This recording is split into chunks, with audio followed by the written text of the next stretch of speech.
Music is celebrating the 100 best albums of all time and with their countdown, and we just got the top 10. Here to chat more is Apple Music Hits host Jayde Donovan. Thank you so much for your time today.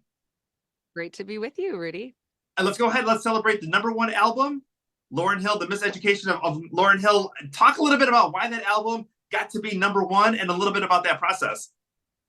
Well, the process has been a joy and painstaking. I mean, if you can imagine getting in the car with a bunch of your friends that maybe you work with and trying to decide on where to go eat. I don't do meat. I don't do gluten. I want this, I want that.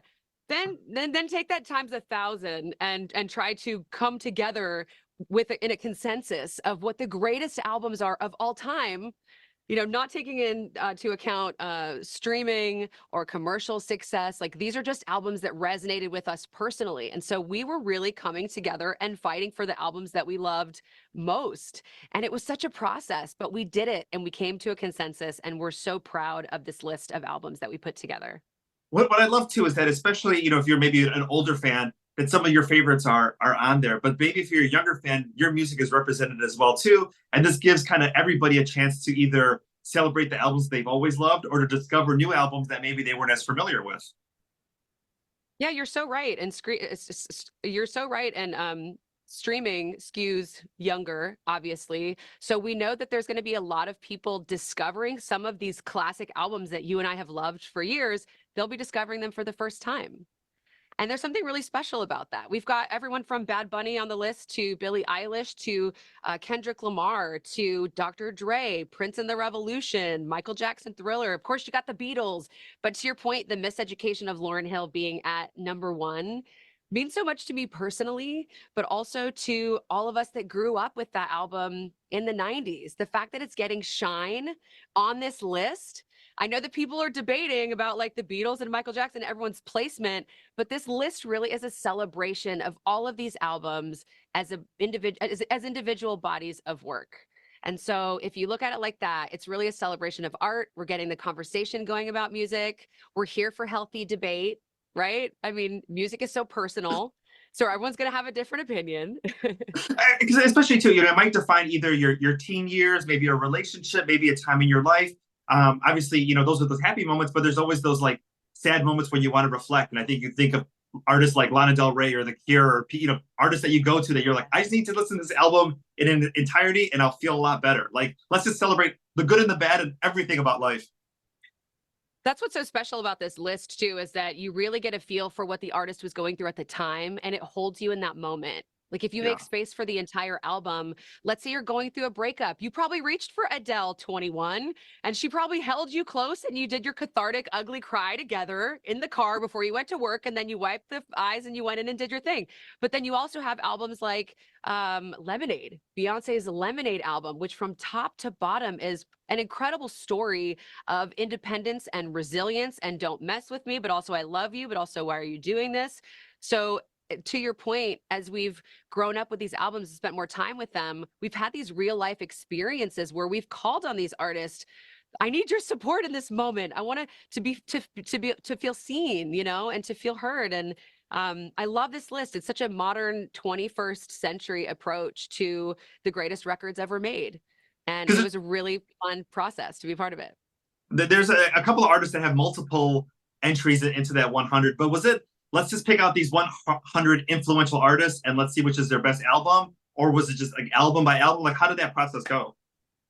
That's such a good question. I mean, I wasn't into the nuts and bolts of it like that. All I knew is that I championed for the Beatles' Sgt. Pepper's and it didn't make it. But Abbey Road is on there, so I love seeing them get some shine too. It was just really, again, a labor of love and getting together a group of people who love music, who love and appreciate how an artist can tell a story in a body of work on an album. And we came together and just were like, okay, this is who I like. This is who I like. Okay, well, what about this? What about that? And honestly, Rudy, I didn't know if we were going to get to a consensus. There were some dicey moments in it, but we did it. We're very proud of what we did. And we can't wait to see what opportunities this gives us in the future. And just really quickly, but before we go, I want to name off a couple of my albums that weren't on the top 100, but where you feel like if there was some extra space, do you feel like they should be on there? Just a yay or nay. Give it to me, Rudy. I'll send it upstairs. Give it. The Killers, Hot Fuss. Oh, I love that album. I love that album. Okay, go ahead. Depeche Mode, Violator. Iconic.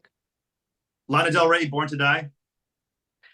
We do have a Lana album on the list, but also Born to Die. Exquisite. Smashing Pumpkins, Melancholy and the Infinite Sadness. Oh God, that's so good. Yeah, you're really roasting me here, Rudy. I And agree with you last, though. yeah, and I the agree last with one, you. These are incredible albums. Madonna, Like a Virgin. Change the way people dress. Change, the change pop music. That's I True. think these are all like wonderful. These are extra ones to list in, but these are all the ones that I was like, oh, I hope these make this into the list. Okay, I've written down your request for if we do this list again, if we refresh it ever. But look, this list is through the lens of 2024. So you never know. There's potential for maybe albums from years ago having an impact on us or a greater impact on us in the future. So you never know where we might go with it. Those are all incredible selections. But we only had 100 albums. We only had 100 albums. We only had 100. And last funny thing I'll say is that when you think about the debate now, the thing that's going on, the beef going on with Kendrick Lamar and Drake, we can go ahead and settle it by who's on the list a little bit higher, right? Oh, don't get me started. Drag me into this. I know, but listen, Kendrick is such an incredible treasure for West Coast hip hop. What I really love about him making the list here at number 7 is that he was literally given the torch from elders in hip hop history like Snoop and Dre. And then the student kind of surpassed the master because Dr. Dre's Chronic is way higher up on the list, but they're both there. Drake is still there, and Drake is actually on this album. I think this Kanye don't say that. Drake is on this Kendrick record. He does have a feature on it. So they're both there. They're both there. I could talk to you for about 300 hours and still not get all my questions. Jayde, thank you so much for your time today. 100best.music.apple.com. Go ahead and check out the 100 list. Stream the albums that you love. Go ahead and check out some new music that you're not as familiar with. Thank you so much for your time today. It's an incredible list. And thank you so much for your time today. So great to spend time with you, Rudy. Good to see you. Hope to see you again. Thank you. You too. Thank you.